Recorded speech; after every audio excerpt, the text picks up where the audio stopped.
अच्छा भाई स्टूडेंट्स, कल हमने एक्सट्रैक्शन ऑफ एल्यूमिनियम कंप्लीट कर लिया था।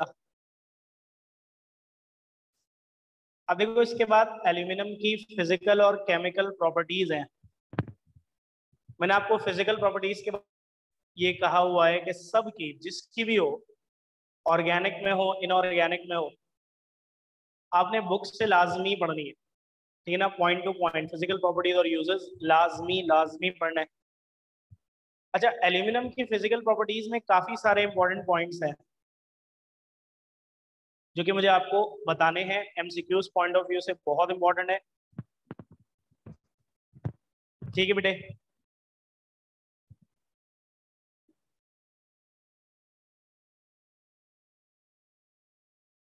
Physical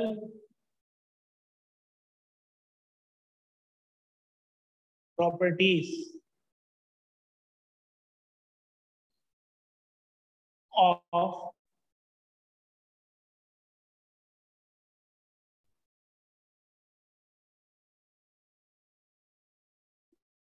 aluminium.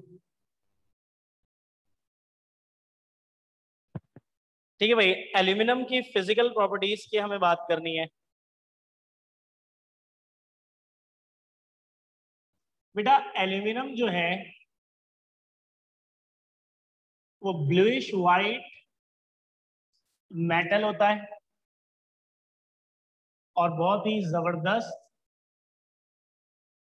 Silver silvery lustre का मतलब होता है सिल्वर शाइन होती है इसमें।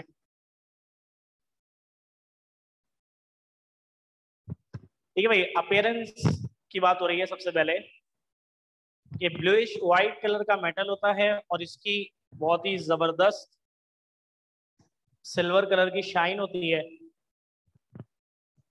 लेकिन आप में से किसी ने भी एल्यूमिनियम को इस अपीयरेंस में शायद ही कभी देखा हो। आपने इसको सिंपल ग्रे सिल्वर देखा होगा। अब ऐसा क्यों है, जरा इस बात को ध्यान से समझिएगा। बेटा हर मेटल के अंदर एक प्रोसेस होता है, चैप्टर 5 में आप पढ़ोगे, कोरोजन। ठीक है बेटे, हर मेटल में एक प्रोसेस होता है जिसे कहा जाता है कोरोजन, जो कि एक अनवांटेड रिएक्शन है। ठीक है भाई, कैसा रिएक्शन होता है? अनवांटेड। अब देखो भाई, मेटल हवा के कांटेक्ट में होता है। मेटल की जो सरफेस है वो हवा के कांटेक्ट में होती है। हवा में दो चीजें हैं, ऑक्सीजन और मॉइस्चर, नमी। तो मेटल जो है वो ऑक्सीजन और नमी से रिएक्ट करके मेटल के सरफेस के जो एटम्स हैं वो ऑक्सीजन और मॉइस्चर से रिएक्ट करके ऑक्सीडाइज होकर मेटल ऑक्साइड में कन्वर्ट हो जाता है। ये एक ऐसा रिएक्शन है जो हम नहीं चाहते कि हो, भी होता है। इस अनवांटेड रिएक्शन को कोरोजन कहते हैं और इसकी सबसे कॉमन मिसाल है जो आप सबने देखी है, रस्टिंग ऑफ आयरन। बेटा जो लोहे पर जंग लगता है ना, ठीक है भाई, जो लोहे पर जंग लगता है तो ये कोरोजन ही है बेसिकली। कि आयरन के जो एटम्स हैं वो हवा की ऑक्सीजन से रिएक्ट करते हैं मॉइस्चर की प्रेजेंस में, और वो आयरन एटम्स फेरिक ऑक्साइड में कन्वर्ट हो जाते हैं। वो रस्ट दरअसल जो है वो फेरिक ऑक्साइड है। और देखिए भाई, आयरन के अंदर ग्रॉसली प्रॉपर्टीज अफेक्ट होती है। आपको पता है अपीयरेंस भी टोटली चेंज हो जाती है। आयरन मेटल की अपीयरेंस अलग है और रस्ट की अपीयरेंस अलग है। इसी तरह प्रॉपर्टीज में और भी, जैसे स्ट्रेंथ मुतासर हो जाती है, आयरन इजीली ब्रेक हो जाता है। तो कोरोजन हम इसलिए नहीं चाहते कि हो, क्योंकि कोरोजन से जो है वो मेटल्स की प्रॉपर्टीज अफेक्ट होती हैं। अब आप चैप्टर 5 में कोरोजन पढ़ोगे एज अ टॉपिक, इसमें नोट लिखने के लिए आता है। अभी ये बताना जरूरी है कि देखो हर मेटल पे कोरोजन होती है, लेकिन अलग अलग तरह से। किसी पे कम, किसी में ज्यादा, किसी में स्लो, किसी में फास्ट, किसी में ग्रॉस, किसी में पार्शल। आयरन में ग्रॉस कोरोजन हो सकती है, ऊपर अंदर हर जगह। लेकिन काफी सारे मेटल्स में ग्रॉस कोरोजन नहीं होती। जैसे अब एल्यूमिनियम की बात करें तो एल्यूमिनियम की ओरिजिनल अपीयरेंस मैंने बताया ब्लूइश व्हाइट मेटल है, जिस जो बहुत ही जबरदस्त सिल्वर कलर की शाइन इसमें होती है। लेकिन जब सरफेस एटम्स ऑक्सीडाइज हो जाते हैं तो एल्यूमिनियम मेटल की बजाय एल्यूमिनियम ऑक्साइड की लेयर फॉर्म हो जाती है।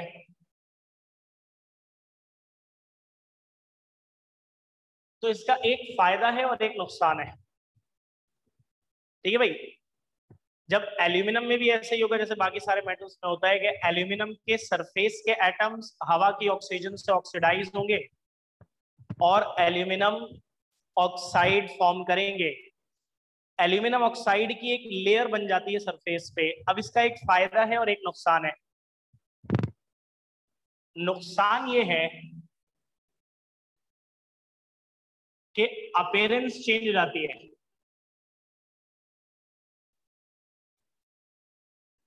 ठीक है बेटा, नुकसान क्या है कि अपीयरेंस क्या हो जाती है, चेंज। जब ब्लूइश व्हाइट वाली अपीयरेंस है खत्म हो जाती है और सिंपल ग्रेइश सिल्वर अपीयरेंस हो जाती है, जो कि एल्यूमिनियम ऑक्साइड की लेयर है।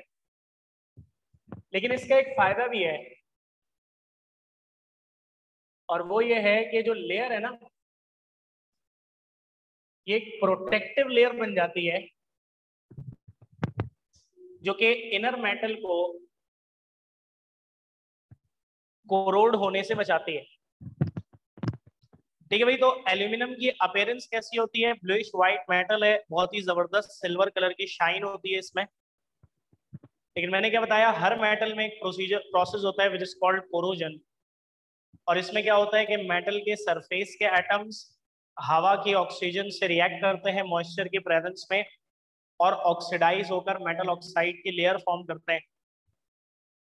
तो जब एल्यूमिनियम में ऐसा होता है, एल्यूमिनियम के सरफेस के एटम्स हवा की ऑक्सीजन से रिएक्ट करते हैं तो एल्यूमिनियम ऑक्साइड की एक लेयर बन जाती है पूरी। वो लेयर पूरे मेटल को कवर कर लेती है।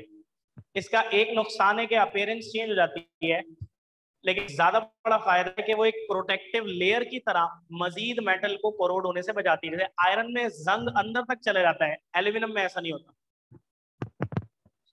इसलिए एल्यूमिनियम को कहा जाता है रेजिस्टेंट टू कोरोजन।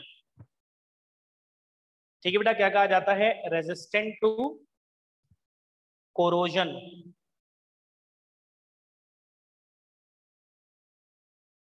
ठीक है भाई, बेटा एल्यूमिनियम लाइट होता है,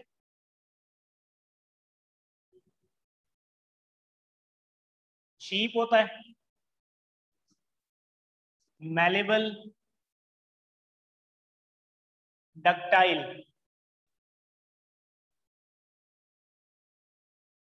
देखो भाई, एल्यूमिनियम बहुत हल्का है, इसकी डेंसिटी भी कम होती है। ओरिजिनल वैल्यू आप बुक से देख सकते हैं, मेरे जहन में नहीं आ रही सब। हाँ, ये कहा जा सकता है बेटा कि अगर आप सिंपल कंपैरिजन करो एल्यूमिनियम का और दूसरा बहुत ही कॉमनली यूज मेटल आयरन का, तो आयरन का एटॉमिक मास 56 है, एल्यूमिनियम का 27 है। यानी अगर आप एक एटम का मास भी देखोगे तो आयरन के एक एटम का मास डबल से ज्यादा है एल्यूमिनियम के कंपैरिजन में, है ना भाई। एल्यूमिनियम का मास आधे से भी कम है। तो डेंसिटी की वैल्यू बच्चों ने बता दी है 2.7 ग्राम पर सेंटीमीटर क्यूब। ये इसकी डेंसिटी है 2.7 ग्राम पर सेंटीमीटर क्यूब। तो बेटा सिंपल से कॉन्सेप्ट से बता रहा हूं मैं आपको कि आयरन का एटॉमिक मास डबल से भी ज्यादा है एल्यूमिनियम से। तो इसलिए अगर मैं दो बिल्कुल इक्वल पीसेस लूं, एक आयरन का और एक एल्यूमिनियम का, इक्वल साइज, इक्वल वॉल्यूम, सब कुछ इक्वल, तो मैं देखूंगा कि आयरन के उतने ही बड़े पीस का मास डबल से भी ज्यादा होगा एल्यूमिनियम से। तो एल्यूमिनियम हल्का है, चीप, सस्ता है। सस्ता क्यों है भाई, आपको बताया था कि aluminium is the third most abundant element and most abundant metal. तमाम एलिमेंट्स में तीसरा सबसे ज्यादा पाया जाने वाला एलिमेंट है अर्थ क्रस्ट में, और तमाम मेटल्स में सबसे ज्यादा पाया जाने वाला मेटल है अर्थ क्रस्ट में। बेटा जिसकी अवेलेबिलिटी कम होती है वो महंगा होता है, जिसकी अवेलेबिलिटी ज्यादा होती है ऑब्वियसली वो सस्ता होता है। मेलेबल का मतलब आप जानते हैं कि एल्यूमिनियम की थिन शीट्स बनाई जा सकती हैं, और डक्टाइल का मतलब एल्यूमिनियम के वायर्स बनाए जा सकते हैं। इनके बाद हम आगे करेंगे। जैसे कि बेटा स्टूडेंट्स ने बताया, डेंसिटी बुक में मेंशन्ड है 2.7 ग्राम पर centimetre cube. Melting point 656 degree centigrade होता है गालिबन, जहां तक मुझे याद है, और बॉइलिंग पॉइंट 1800। अगर कोई बेटा करेक्शन हो तो बता दीजिएगा। एल्यूमिनियम मेटल की अच्छा 658 है। एल्यूमिनियम की डेंसिटी कितनी है? 2.7 ग्राम पर centimetre cube. Melting point 658 degree centigrade, और बॉइलिंग पॉइंट 1800 डिग्री सेंटीग्रेड होता है। बेटा एल्यूमिनियम गुड कंडक्टर है, इसी वजह से इससे इलेक्ट्रिकल ट्रांसमिशन वायर्स बनते हैं। देखिए भाई, दोनों प्रॉपर्टीज। डक्टाइल ऊपर बताया, डक्टाइल का मतलब क्या होता है? मेटल की ability to be converted into wires. देखिए भाई, मेटल्स के वायर्स में कन्वर्ट होने की एबिलिटी को क्या कहा जाता है? डक्टिलिटी। तो एल्यूमिनियम डक्टाइल है। डक्टाइल मतलब एल्यूमिनियम को कन्वर्ट किया जा सकता है वायर्स में, और गुड कंडक्टर है तो इससे इलेक्ट्रिकल ट्रांसमिशन वायर्स बनते हैं। बेटा अभी आपने रिसेंटली सुना होगा कि के इलेक्ट्रिक वालों ने सारी कॉपर वाली तारें हटा के सिल्वर वाली तारें डाल दी। वो सिल्वर मेटल नहीं है बेसिकली, वो सिल्वर एलॉय है, जो कि एल्यूमिनियम और सिल्वर का मिक्सचर है। ठीक है ना बेटा? पहले प्योर कॉपर की तारें होती नहीं। अब अगर आप देखें तो जो तार नहीं है बड़े बड़े बड़े गलियों में नजर आ रहे होते हैं, जब ये बिछा रहे होते हैं कभी, तो और कीजिएगा, सिल्वर कलर का होता है उसके अंदर। तो वो बेसिकली सिल्वर अलॉय है, जो कि एल्यूमिनियम और सिल्वर से बनता है। अब बेवकूफाना अमल ये है कि ये सिल्वर अलॉय भी अच्छा कंडक्टर है, लेकिन ज़ाहिर कॉपर से अच्छा तो नहीं है। आप लोगों ने फिजिक्स में रेजिस्टिविटी का कॉन्सेप्ट पढ़ा होगा अगर, तो अच्छा कंडक्टर और बुरा कंडक्टर तो रेजिस्टिविटी से पता चलता है ना।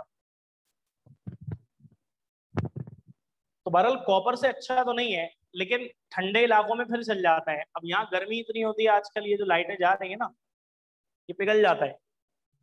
हमारे जैसे इलाकों के लिए नहीं था ये। खैर, तो गुड कंडक्टर है, इलेक्ट्रिकल ट्रांसमिशन वायर्स इससे बनाए जाते हैं। ऊपर मैंने बताया मेलेबल है। मेलेबल का मतलब इसकी थिन शीट्स बनाई जा सकती हैं। आप सबने नाम सुना होगा एल्यूमिनियम फॉइल, बहुत ही मशहूर है। फूड आइटम्स, चॉकलेट, सिगरेट्स, इन सबको रैप किया जाता है एल्यूमिनियम फॉइल से, पता है ना बेटा सबको? तो मेलेबल है, इसकी थिन शीट्स बनाई जा सकती हैं, और इसकी बहुत ज्यादा थिन शीट्स, किसी भी मेटल की बहुत ज्यादा थिन शीट्स को फॉइल कहते हैं, आप लोगों ने सुना होगा। तो भाई एल्यूमिनियम की फॉइल्स तो सबसे ज्यादा मशहूर है, जिसमें फूड आइटम्स को रैप किया जाता है। अब ये एक बहुत ही कॉमन एमसीक्यू है, इतना आया है पेपर में कि एनटीएस तक में भी आ गया एक बार। ऐसा होता है कि कोई एमसीक्यू बहुत ज्यादा अगर आया हो ना, तो वो एनटीएस के टेस्ट में भी दे देते हैं। तो ये एमसीक्यू बहुत ज्यादा आया है। अमोनाल मिक्सचर होता है,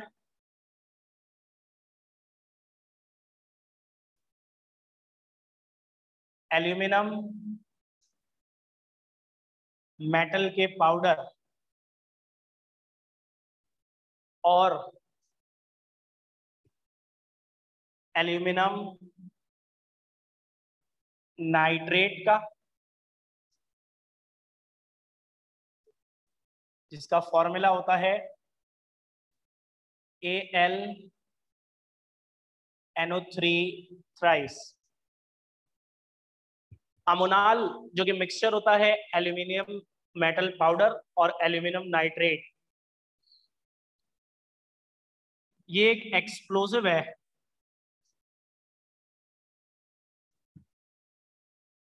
और इससे फायरवर्क्स बनते हैं, आतिशबाजी। जी, अच्छा ठीक है भाई। अमोनाल जो कि मिक्सचर होता है किसका, एल्यूमिनियम मेटल पाउडर और एल्यूमिनियम नाइट्रेट का, ये एक एक्सप्लोजिव है जिससे फायरवर्क्स बनते हैं। बेटा जो फुलझड़ियां नहीं होती शबे बारात पे जलाते थे बचपन में आप लोग, ऐसे ही जो आतिशबाजी होती है उसमें वो जो व्हाइट लाइट प्रोड्यूस होती है ना, वो बेसिकली इस अमोनाल का फ्लेम होता है। तो याद रखिएगा अमोनाल को यूज किया जाता है। अब ये एमसीक्यू इतना ज्यादा आया है कि ammonal is the mixture of aluminium powder and dash, तो आंसर है एल्यूमिनियम नाइट्रेट। अच्छा कभी कभी क्या करते हैं कि कंफ्यूजिंग, एक एल्यूमिनियम नाइट्राइट भी होता है। स्पेलिंग में सिर्फ किसका फर्क है कि इस ए की जगह आई होगा, तो कंफ्यूजिंग हो सकता है। फॉर्मूले में भी बेटा 3 की जगह 2 होता है एल्यूमिनियम नाइट्राइट में, तो ये कंफ्यूजिंग हो सकता है। सॉरी यहाँ पे 3 की जगह 2 होगा, तो आपने इस चीज को और से देख लेना है। तो ये हो गई फिजिकल प्रॉपर्टीज ऑफ एल्यूमिनियम। तो आपको क्या पता है बेटा कि एल्यूमिनियम ब्लूइश व्हाइट मेटल होता है जिसकी बहुत ही जबरदस्त सिल्वर कलर की शाइन होती है। लेकिन इस अपीयरेंस में एल्यूमिनियम को शायद ही किसी ने देखा हो, क्योंकि हर मेटल में मैंने बताया एक प्रोसेस होता है, एक अनवांटेड प्रोसेस होता है विच इज कॉल्ड कोरोजन, कि मेटल के जो सरफेस के एटम्स हैं जो हवा के कांटेक्ट में होता है, वो हवा के ऑक्सीजन से रिएक्ट करते हैं, ऑक्सीडाइज हो जाते हैं, मेटल की जगह मेटल ऑक्साइड बन जाता है। ये अनवांटेड रिएक्शन कहलाता है कोरोजन। और इसकी सबसे कॉमन मिसाल मैंने क्या बताई थी आपको, रस्टिंग ऑफ आयरन, जो आयरन में जंग जो लगता है लोहे में।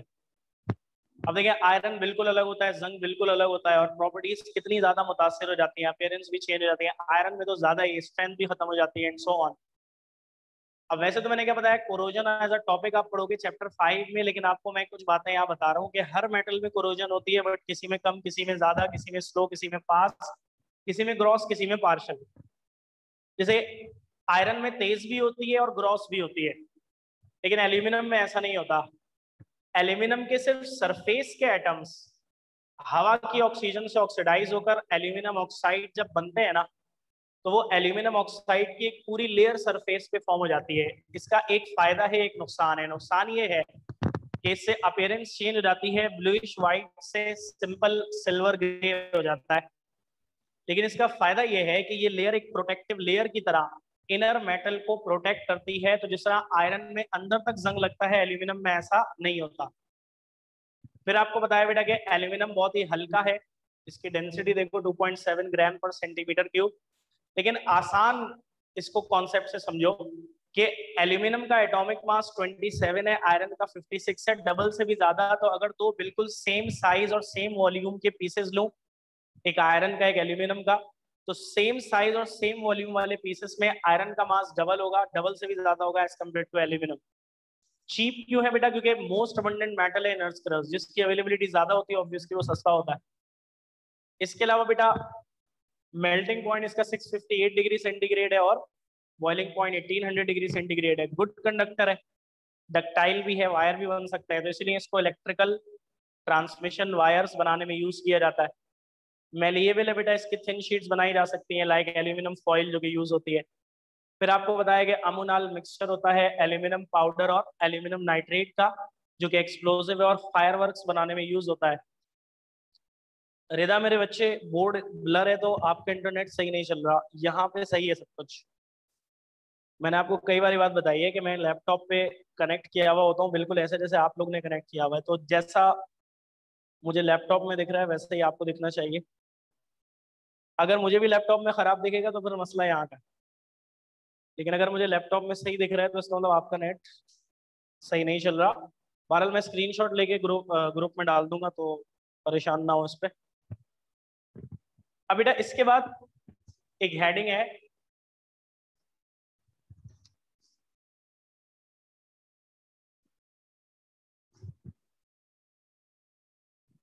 एलॉयज। ऑफ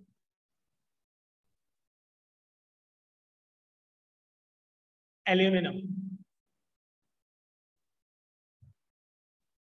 ठीक है बेटा, alloys of aluminium.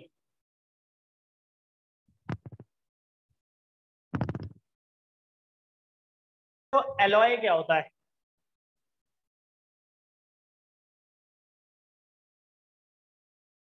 Alloy is the mixture of a metal and another elements। बेटा जब हम एक मेटल को किसी दूसरे एलिमेंट के साथ मिक्स करते हैं, किसी दूसरे एक एलिमेंट के साथ या एक से ज्यादा एलिमेंट्स के साथ, तो इस मिक्सचर को अलॉय कहते हैं। ठीक है बेटा, जब हम एक मेटल को किसी दूसरे एलिमेंट के साथ मिक्स करेंगे जिसमें एक भी हो सकता है और एक से ज्यादा भी एलिमेंट्स हो सकता है। अरीशा बेटा, मिक्सचर ऑफ मेटल्स कहना सही नहीं है।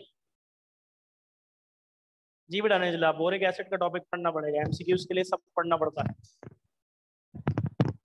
मिक्सचर ऑफ मेटल्स कहना ना पूरी तरह से सही नहीं है, बिकॉज सबसे कॉमन अलॉय स्टील में आयरन के साथ दूसरा एलिमेंट कार्बन होता है, which is a non metal. अच्छी डेफिनेशन ये है जो मैंने लिखी है, mixture of a metal and another element. जब हम एक मेटल को किसी दूसरे एलिमेंट के साथ मिक्स कर देते हैं, चाहे वो मेटल हो या नॉन मेटल हो, वो दूसरा एलिमेंट मेटल भी हो सकता है और नॉन मेटल भी हो सकता है, तो इस मिक्सचर को हम अलॉय कहते हैं। इसमें हम बेटा दोनों एलिमेंट्स को, मेटल और दूसरा एलिमेंट जो भी है, उसे पिघलाकर आपस में मिलाते हैं। जब वो ठंडा होता है तो एक मिक्सचर फॉर्म हो जाता है, विच इज कॉल्ड एलॉय। और देखो, एलॉय बनाना, एलॉय क्यों बनाया जाता है? To achieve properties different from pure metals. कोई ऐसी प्रॉपर्टी जो प्योर मेटल से अचीव नहीं हो पाती, वो प्रॉपर्टी हम एलॉय बनाकर अचीव करते हैं। जैसे कि प्योर मेटल्स आमतौर पे सॉफ्ट होता है, तो अगर हमें हार्डनेस चाहिए, स्ट्रेंथ चाहिए, तो हम एलॉय बनाते हैं। ठीक है भाई, प्योर मेटल्स कैसे होते हैं? सॉफ्ट। तो प्योर मेटल्स को अगर हमें हार्डनेस या स्ट्रेंथ चाहिए तो हम उसे अलॉय में कन्वर्ट करते हैं। इसी तरह से बेटा प्योर मेटल ज्यादा रिएक्टिव होता है, तो वो ज्यादा तेजी से कोरोड होगा। ठीक है ना, उसकी ड्यूरेबिलिटी यानी कि कम हो जाएगी, पायदारी कम होगी। तो अगर हमें पायदारी अचीव करनी है, ड्यूरेबिलिटी अचीव करनी है, तो फिर हम अलॉय बना देते हैं। जैसे बेटा आयरन बहुत जल्दी कोरोड हो जाता है, उसमें जल्दी जंग लग जाता है, लेकिन जब हम उसे स्टील बना देते हैं तो वो प्रोसेस स्लो हो जाता है, तो इस तरह वो ज्यादा चल जाता है स्टील के फॉर्म में। तो अलॉय मेटल का मिक्सचर होता है किसी और एलिमेंट के साथ। वो दूसरा एलिमेंट मेटल भी हो सकता है और नॉन मेटल भी हो सकता है। और मैंने आपको बताया अलॉय क्यों बनाते हैं, कि बेटा अगर कोई प्रॉपर्टी हमें मेटल से अचीव नहीं हो पा रही, तो वो प्रॉपर्टी हम अलॉय बनाकर अचीव करते हैं। देखो, मेटल की सॉफ्टनेस का मतलब ये नहीं होगा कि आप रुई की तरह समझे कि सॉफ्ट होता है मेटल, ऐसा नहीं है। Basically hardness is way beyond that you can feel, or softness as well. तो softer in a sense easily moldable, pure metal can be easily moldable। आपको पता है गोल्ड 24 कैरेट किसी जेवर में हो ही नहीं सकता, क्योंकि प्योर गोल्ड इतना सॉफ्ट होता है कि वो जेवर की फॉर्म में रहेगा ही। आप थोड़ा सा यूं करोगे मुड़ जाएगा, टूट जाएगा। तो वो जो कैरेट 22 कैरेट का मतलब होता है कि उसमें अगर टोटल 24 पार्ट्स किए जाए तो 22 पार्ट्स गोल्ड है, बाकी 2 पार्ट्स उसमें सिल्वर कॉपर का मिक्सचर होता है, जिससे वो इतना हार्ड हो जाता है, गोल्ड के जेवर की फॉर्म में आ सकता है, अदरवाइज आ ही नहीं सकता। तो यह सॉफ्टनेस रुई वाली सॉफ्टनेस नहीं है, अपनी फॉर्म को मेंटेन करने वाली बात होती है। ठीक है बेटे। अब भाई दो बड़े कॉमन एलॉयज हैं एल्यूमिनियम के, जो कि आपको पता होने चाहिए। सबसे पहला है एल्यूमिनियम, ब्रॉन्ज।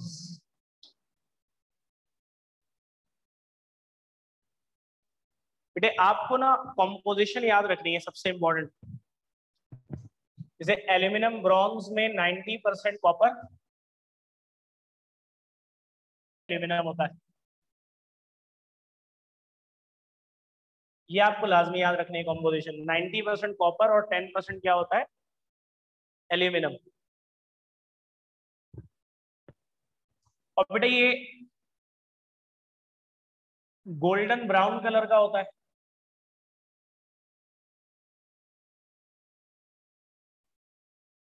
और इससे सिक्के, जैसे वो 1 रुपए का पुराना वाला सिक्का था,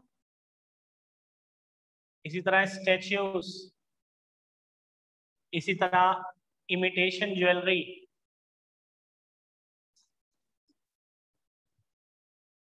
इसी तरह ब्रॉन्ज मेडल जो होता है, वो तो खैर दूसरे से बनता है, लेकिन आपकी बुक में यही लिखा है। और दूसरा ब्रॉन्ज होता है। होता है ना, पहली पोजीशन पे आने वाले को गोल्ड मेडल, दूसरे वाले को सिल्वर, और तीसरे वाले को क्या देते हैं? Bronze medal. पता है ना? तो यही। तो कॉइन्स, स्टेच्यूज, इमिटेशन ज्वेलरी। बहुत सारी लड़कियों को आज पता चला होगा इमिटेशन की सही स्पेलिंग क्या है। ये ज्वेलरी यूज करते करते उन्हें सालों हो गए। इमिटेशन, इमिटेट करने का मतलब होता है नकल करना।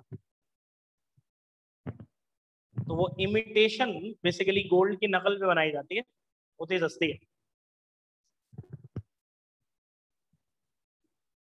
दूसरा है अलॉय ड्यूराल्यूमिन।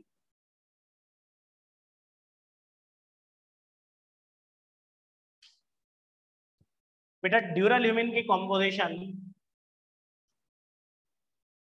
95% एल्यूमिनियम, 4% कॉपर, 0.5% मैग्नीशियम, 0.5% निकल।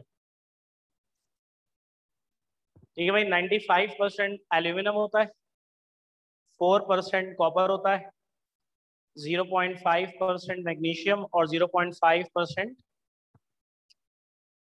निकल।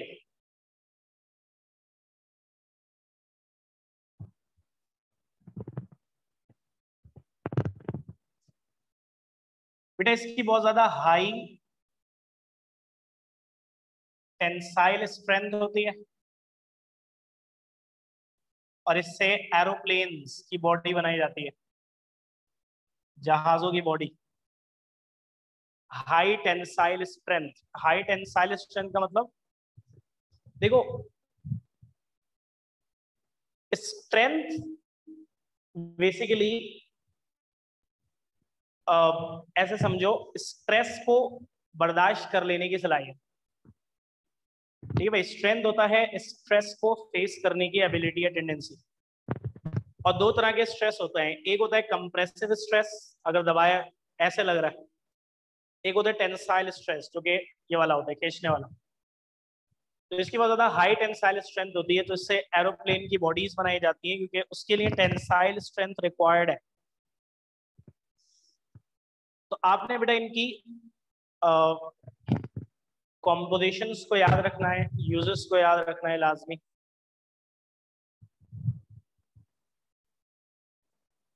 पिक्चर लेने के लिए बेटा मैंने 1 मिनट हटाया है, तो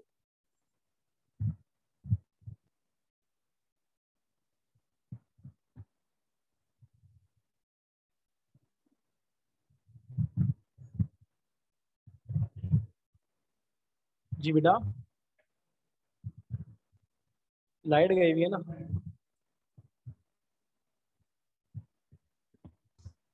ठीक है बेटा, अब बताइए, ये सब क्लियर है सबको अच्छी तरह से?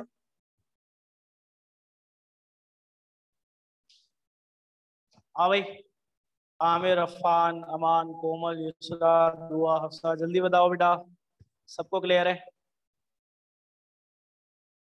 अच्छा भाई, आपने सुना होगा कि एक टेंटेटिव डेट अभी अनाउंस की गई है सेकेंड ईयर के एग्जाम्स की, दैट इज अराउंड 19 जुलाई, 20 जुलाई। हालांकि उस टाइम बकरीद होगी, अभी लोग अनाउंस करने से पहले ये देखते नहीं है क्या? नहीं, 6 जुलाई नहीं, मैट्रिक की है। सेकेंड ईयर की आई थी 19 या 20 जुलाई।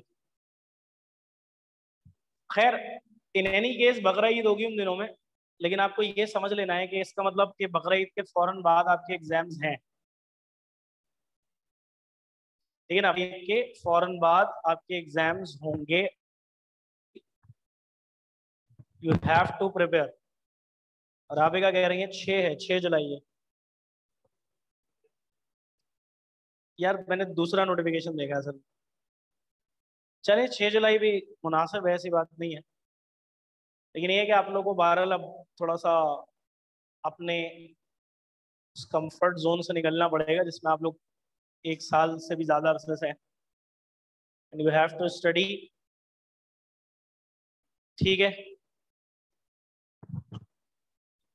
टेस्ट यूनी का बीच में ही होगा? नहीं बेटा, बीच बीच में नहीं होगा। किसका, नस्ट का कह रही हो? नहीं, वो डेट जाहिर है आगे पीछे करेंगे, नस्ट की डेट जुलाई वाले की अगर एग्जाम, क्योंकि तो नोटिफिकेशन जो है ना पूरे पाकिस्तान के लिए आया है, तो जाहिर है उन्हें आगे पीछे करनी ही पड़ेगी, आगे ही जाएगा, जाहिर है पीछे नहीं आएगा।